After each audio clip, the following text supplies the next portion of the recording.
দুপুরের বেঁচে যাওয়া ভাত দিয়ে আজকে বানাবো রাতের খাবার। আর যেটা কিনা আমি বানাবো এয়ার ফ্রায়ারের মধ্যে খুব সহজভাবে কম সময়ে, আর খুব হেলদি একটা রেসিপি। তো দেখো প্রথমে যেটা করেছি, একটু সবজি আমি সেদ্ধ করে নেব, যেগুলোর মধ্যে আছে আলু, ফুলকপি আর বরবটি।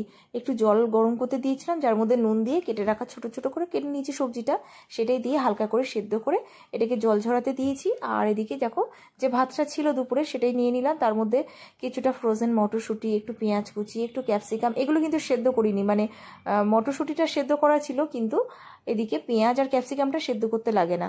তো এটাই দিয়ে দিলাম, আর তার সাথে যে সবজিটা একটু আগে সেদ্ধ করে নিয়েছিলাম সেটাই দিয়ে দিলাম। তার সাথে দেখো এখানে দিয়ে দিচ্ছি একটু গোলমরিচের গুঁড়ো, স্বাদ মতো নুন, টমেটো কেচাপ, আর তার সাথে দিয়েছি একটু সোয়া সস, আর এদিকে দিয়েছি একটু চিকেন মশলা। তো সব কিছু দিয়ে ভালো করে মিশিয়ে নিয়েছি। আর নেওয়ার পরে কিন্তু ওপর থেকে আমি 1 চামচ ঘি দিয়েছি। ঘিয়ের জায়গায় তোমরা বাটার দিতে পারো কিংবা তেল দিতে পারো। তো 1 চামচ ঘি দেওয়ার পরে ওপর থেকে দিয়েছি একটু ধনেপাতা কুচি। দেওয়ার পরে এখানে দেখো আমি 180 ডিগ্রিতে 10 মিনিটের জন্য এয়ার ফ্রায়ার করব।